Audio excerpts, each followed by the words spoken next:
After the NFL draft, the pressure is on the Packers even more to win right now.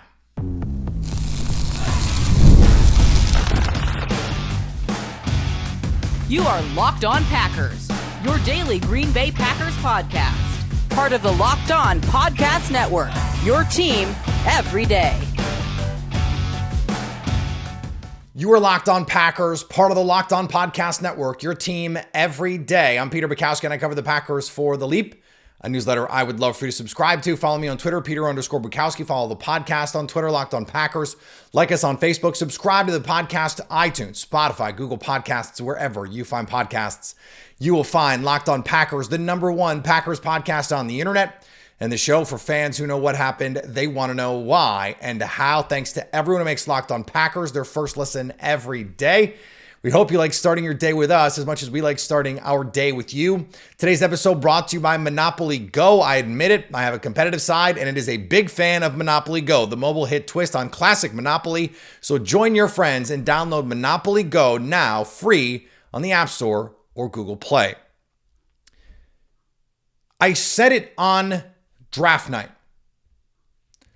I've said it over the course of this offseason. The pressure is on the Packers to win right now. And before the draft, it was predicated on the idea that this is a young team with an opportunity to go for it in a diluted NFC. The 49ers are worse. We'll see about the Lions. The Cowboys seem worse. We'll see about the Eagles.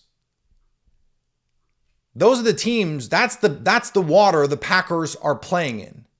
They are, heading into this season, one of the best teams in the NFC. Anytime you have a chance, you have to take advantage of it. But next year, Jordan Love is going to be making $45-50 million.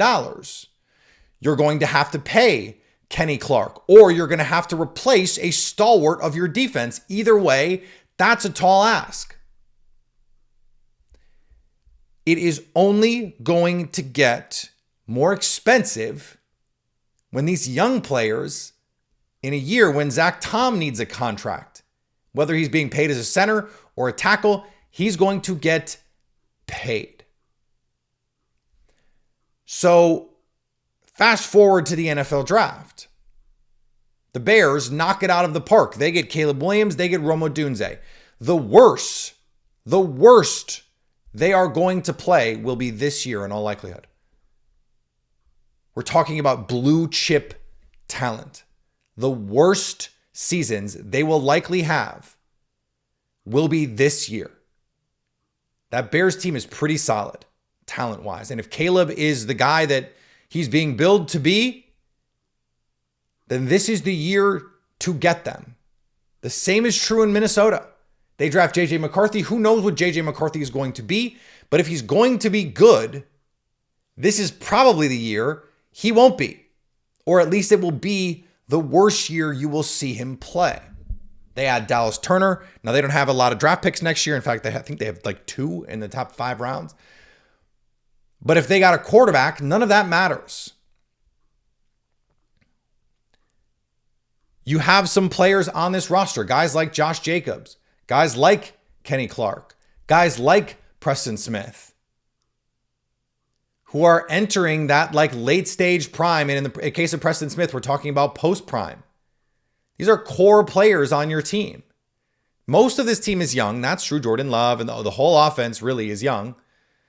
And most of the defense is young. But like Jair Alexander, a lot of his game is predicated on being twitchy, explosive, a 4.3 speed guy. He's undersized. How is his game going to age over time? I know he's not an old player by any means, but 2-3 years from now, what is his game going to look like? And what is that price tag going to look like? It's easy to just think, oh, the window's open. Oh, the wind. And this is not about negativity. I'm not trying to be cynical. I'm not going out of my way to say, hey, you're really excited about this Packers season. Don't be. There's more pressure on it than you think. No, it's not about that. I'm trying to be realistic about, I know, look, a cynic always says that they're not being cynical, they're just being realistic. I understand that. But I look around at the NFC and I look at teams that are on the rise. I think the Cardinals are a year or two away from being really good. I think the Bears are a year or two away from potentially being really good. The Vikings, I think Kevin O'Connell's a really good coach. Justin Jefferson's one of the best non-quarterbacks in the league. And if JJ McCarthy is even solid, I think he's in a great position to succeed with Jordan Addison and a really good offensive line. We'll see if the Lions can sustain their success with Ben Johnson at some point, likely moving on for a head coaching job, with Jared Goff, getting a little bit older, but he's in the middle of what should be quarterback prime. Now, the good news for the Packers is Jordan Love is probably going to be better in year 2 than he was in year 1 as a starter. That Luke Musgrave and Dontavian Wicks and Tucker Kraft and Jaden Reed with a full offseason, a full year in the NFL in the books, that they can get better. And I understand the arguments. Development is not always linear, and that's true. Injuries can play a factor here. We don't know how that is going to impact everything that happens. The Packers are in an excellent position. Maybe I should have started there. And I kind of did, because I said they're NFC contenders right now today. And we've seen too many times over the years, Packer fans are familiar with the feeling of going into the year believing this is the year, this is the team that's capable of winning the Super Bowl, and coming up short. And what happens is the more you fail in those moments, the harder it ultimately becomes to break through, because the pressure mounts. Because your players get older. Look at what's happening in San Francisco. Eric Armstead, no longer on the team, was a core piece on 2 Super Bowl runs. Dre Greenlaw just popped his Achilles. A crucial piece on 2 Super Bowl runs that had to do with 2 different quarterbacks because of injuries. What is the future of Deebo Samuel and Brandon Ayuk? Can they keep those guys together? When you have the chance to go win, you better go win. Just ask the Buffalo Bills, who just had to jettison the core of a team that, if not for the Kansas City Chiefs, probably has a Super Bowl ring. I thought Josh Allen should have been the MVP last year. Stephon Diggs gone. Jordan Poyer gone. Micah Hyde gone. Core Pro Bowl, all pro caliber pieces gone. Because the more seasons you don't get it right, the more changes have to be made, because it's different when it's 28-year-old Stephon Diggs than 24-year-old Stephon Diggs. It's different when it's 33-year-old Micah Hyde versus 29-year-old Micah Hyde. Those differences are not small. And you have to replace those guys when all your other players are on second contracts, when they're expensive, and that becomes more difficult. It's why the tact that we talked about earlier this week, everydayers will remember, Brian Gutekunst's choice, tact, approach, the Ted Thompson model of saying, we're going to get as many picks as we can and just throw picks at the problem, throw volume at whatever problem the team might have. That's a smart way to handle business, because if you just have one draft to try and get this right, that becomes really hard. So again, this is not me being a doomsday, I'm trying to yell everyone save your canned goods on this team.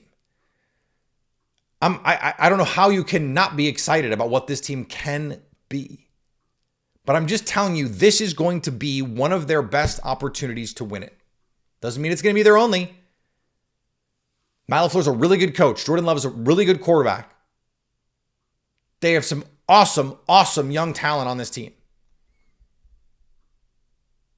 But other teams get paid too.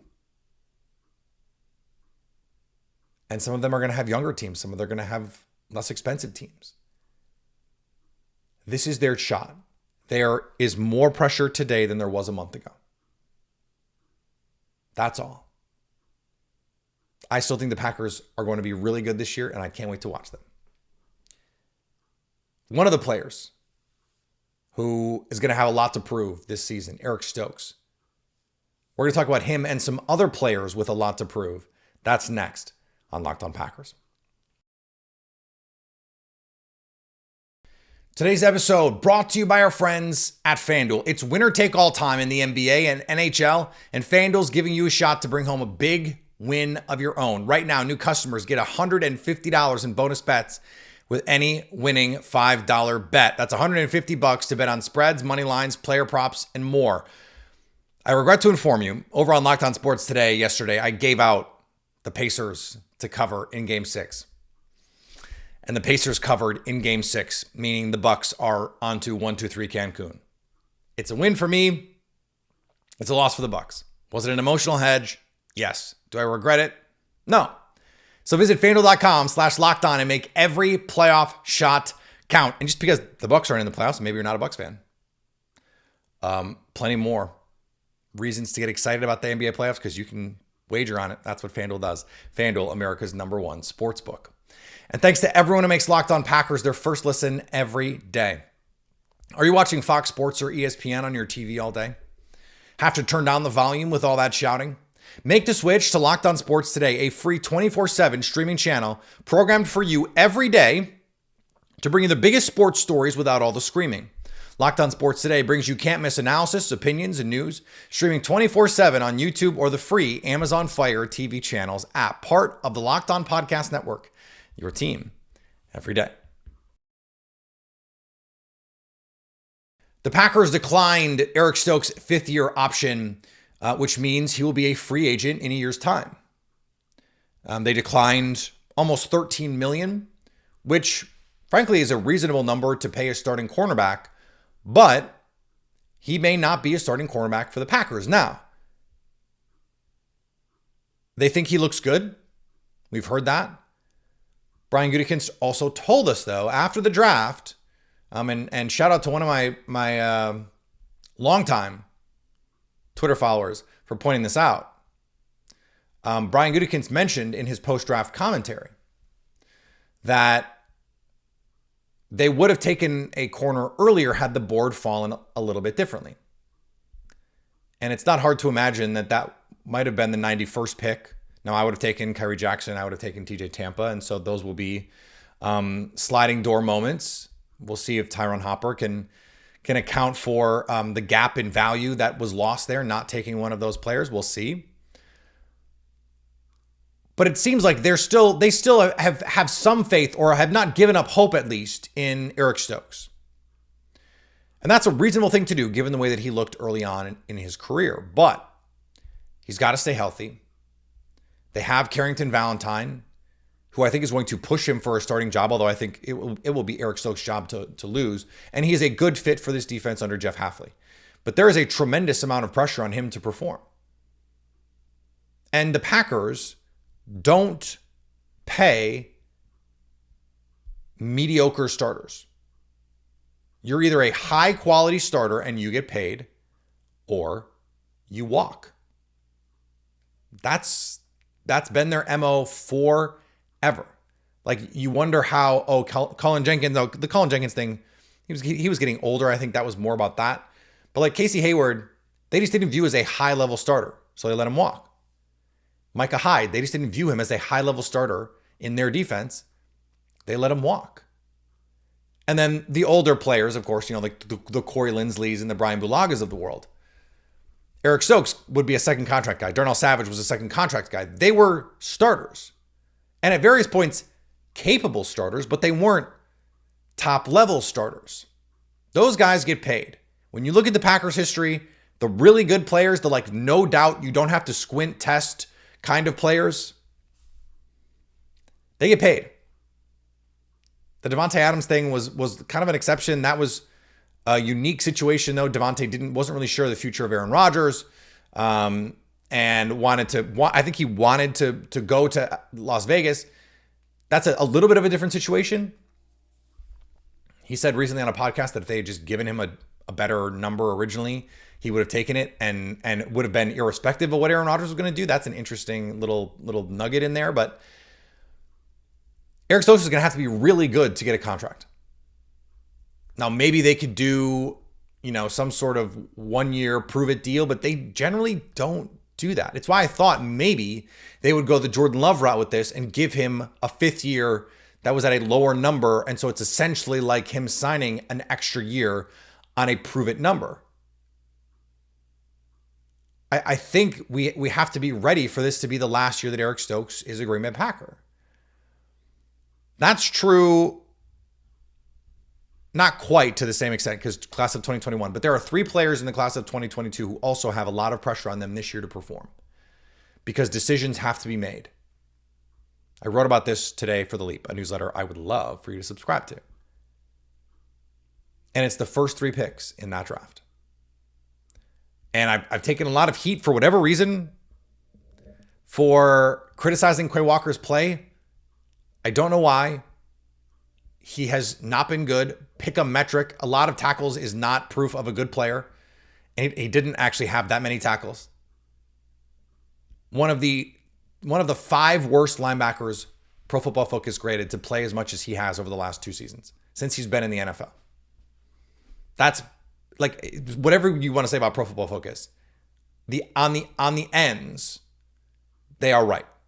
If they say you're a really good player, you're at the very least a good player. And if they say you're a really bad player, at the very least, you're a below average player. And that's what he's been. He has not shown enough to warrant an investment. And this goes back to the Eric Stokes point. You are either a high-level starter or you will play somewhere else. And right now, he is not a high-level starter. He's just not even an average starter with any sort of consistency. He'll have good games, but then he'll have terrible games. And even in those good games, there are some just like head-scratching plays. They have to make a decision on his 5th-year option next year. A year from right now. They have to make this same call. And if they had to make it today, they would not pick it up, I can assure you. And they just drafted Edgerrin Cooper, who does, theoretically, all the stuff that Quay Walker was supposed to do and hasn't. So, that's problematic. Another one of these players with a lot to prove, Christian Watson. He doesn't have a 5th-year option. So this is year 3 for him. After year 3, you don't want to go into that lame duck year wondering if you're going to get a contract. Now, the good news for Christian is when he's been healthy, he's been incredible. This offense is a different monster to deal with when he's been healthy. He just hasn't been healthy. Now, according to his dad on social media, they think they found the root of the problem with some consultations. Matt LaFleur said they were going to send them to University of Wisconsin at Madison to be studied. Eric Stokes too. So hopefully they found the root of that problem. If he can stay healthy, he's a wide receiver 1.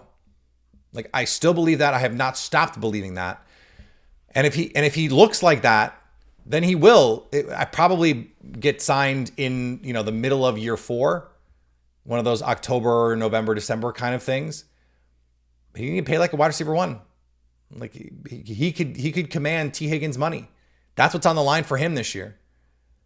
And then to a lesser extent, Devontae Wyatt, because they have to make a decision on his 5th-year option. He has not shown consistency in the run game, but did show last year. He was 11th among players with at least 300 pass rush reps at tackle. He was ahead of guys who just got paid a lot more money than he is currently making. Guys like Derek Brown and Christian Wilkins and Jeffrey Simmons and Kenny Clark. He had more pressures and a better pass rush grade than those guys. Had a better pass rush grade than those guys. That's not nothing. But if he doesn't start finishing better, start finishing those sacks, if he isn't more disruptive in the run game, then it's closer to nothing than something. At least as far as a second contract with the Packers. And again, they have to make that decision in a year.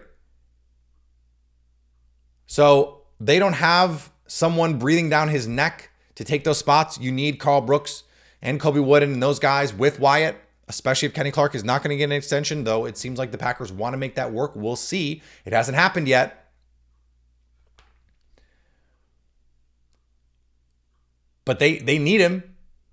I know that. They need him. But they're not going to pay him if he's not a high-level player. It's just not what they do. Now, I think in this defense, he can be a monster. I think he's a perfect fit for what Jeff Hafley is going to ask of him. And so I expect a big season from him. I think he could be a quiet breakout candidate. But he's got to do it. He's got to do it.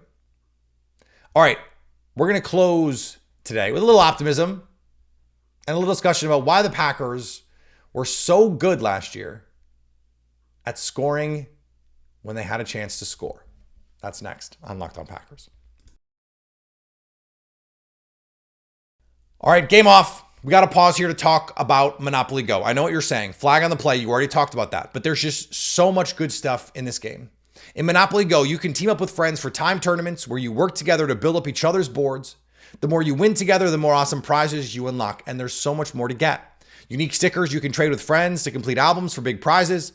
Cool new playing pieces to travel the boards with. Hilarious emojis for taunting friends when you smash their buildings or heist their vaults. Plus, Monopoly Go feels new and exciting every day with constantly changing tournaments and challenges. A ton include their own unique mini games like digging for treasure or a robot pachinko machine. And there's always new timed events that help you win big, like massive multipliers for everything you win or rent frenzies. There's always something fun to discover in Monopoly Go. So go get off the bench and go download it now, free on Google Play or the App Store. Game on. And thanks to everyone who makes Locked On Packers their first listen every day. Locked On has launched the first ever national sports 24/7 streaming channel on YouTube, and now it's also available on Amazon Fire TV and the free Fire TV channels app. Locked On Sports Today is here for you 24/7, covering the top sports stories of the day with the local experts of Locked On, plus our national shows covering every league. Find Locked On Sports Today now available on the free Fire TV channels app. In 2022, the Packers had the worst red zone goal-to-go offense in the league. The worst. The worst in the league with Aaron Rodgers. Last year, with Jordan Love, it was the best. The Packers scored touchdowns on 95% of goal-to-go drives. And it was, I believe, late in the season, they had scored on every single goal-to-go drive. Like, it was crazy.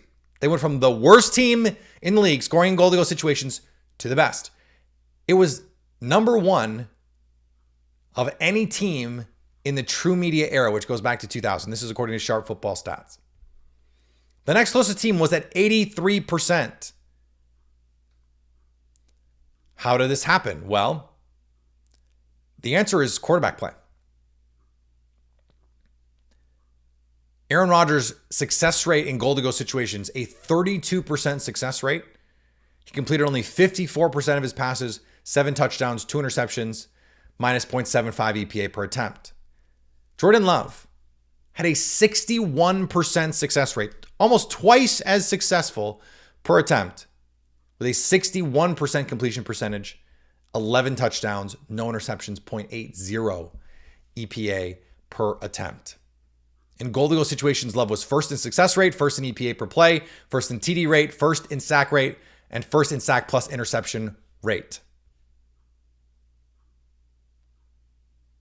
I'm smiling right now if you can't see me on video. Now, this is not just like Jordan Love is better than Aaron Rodgers. No. Jordan Love last year was better than Aaron Rodgers the year before. We talked about this a lot. I don't want to rehash all of that. But this is an important thing that I want us to be able to talk about moving forward. One thing that was the issue, and we talked about this all through 2022, and then at various times in 2023 about why it was working. But in 2022, the scheme was not good enough. They didn't have creative enough looks in the red zone. And Aaron Rodgers did not want to play the sort of offense that the Packers have been playing in the red zone in 2023. A lot of trickery, a lot of play action, a lot of single option routes where it's like hard play action, everything set up to get one guy open. It's just not what Aaron Rodgers wanted to do. He has those vestiges of the McCarthy offense. He wants to show everyone how cool he is and win with his brain, and for guys to win and be in the right spots and time it up, and it's perfect. And they just didn't have the talent for it. Now, I've said enough about that. You guys know how I feel about that. This is not just an excuse to bash Aaron Rodgers, though, I'll take one. It is more about what this offense was last year. Outstanding scheme. Terrific looks from Matt LaFleur. How many times did Jordan Love hit that play action fake, turn, and there's someone wide open? How many times did Jordan Love drop back to pass, hit his back foot, and someone is streaking across the back of the end zone wide open? And it helps to have Christian Watson's speed and Romeo Doubs' savvy and moxie and intelligence finding open lanes and his ability to make plays in contested situations. And then they ran the ball better. It helps to run the ball better. I think they're going to run the ball well in the red zone again this year, in scoring situations this year. They've added beef. Sean Rhyan is a better run blocker than John Runyon Jr. was. If Jordan Morgan wins that left tackle job, I think he's a better run blocker than Rasheed Walker. So it's Matt LaFleur being awesome. And we're talking about a guy who I think is finally getting the recognition he deserves. Every Dayers will remember. I've been banging this drum since 2019. He is a really, really good coach. And, maybe someday Jordan Love will have strong feelings about exactly how he wants the offense to look and how these guys are going to play. But in the meantime, he's working really well with Matt LaFleur. And it is showing up most acutely in the red zone where they are able to score because they're on the same page. Jordan Love is just going to run the offense. And then as a creator, he was just better last year than Aaron Rodgers was the year before. It wasn't just, hey, Matt LaFleur scheme up 11 touchdowns. It was, hey, if the play breaks down, go make a play. Use your legs. Scramble. Attack the edge. Second reaction plays. It's what you need from a quarterback. When the offense is there and the layups are there, hit them. And then when the play breaks down, when the defense does something unexpected or you have a missed assignment, can you get everyone right? Can you make the offense right? That is what the truly elite players can do. And Jordan Love, in conjunction with his coach, can do that. It is an excellent sign for this team moving forward. And I know I was a little negative to start the show. It's not really negativity. It's more just about setting reasonable expectations and stakes. Setting the stakes. It's not even expectations. It's just about stakes. But I'm really excited to see this team. I can't wait for football to be back. I'm so excited that we're gonna, those rookie camp updates are gonna hit like absolute. I don't even want to say what, but it's gonna hit. It's gonna hit like a cold beer after a round of golf. It's gonna hit like that. It's gonna be awesome. So we're gonna have so much more here coming up. We've got Brandon Thorne coming in to talk about this offensive line. We got Jim Nagy coming out from the Senior Bowl. The Packers love a Senior Bowl. Talk about that next week. Matty Hudek to talk about Michael Pratt. I was going to call him Spencer Pratt. Michael Pratt. And a lot more of these rookie orientation series. And I can't wait. I can't wait for it. It's my favorite thing that we do every offseason. And so a lot more coming here on Locked On Packers. Follow me on Twitter, Peter_Bukowski. Follow the podcast on Twitter, Locked On Packers. Everywhere on social media, Locked On Packers, Instagram, TikTok.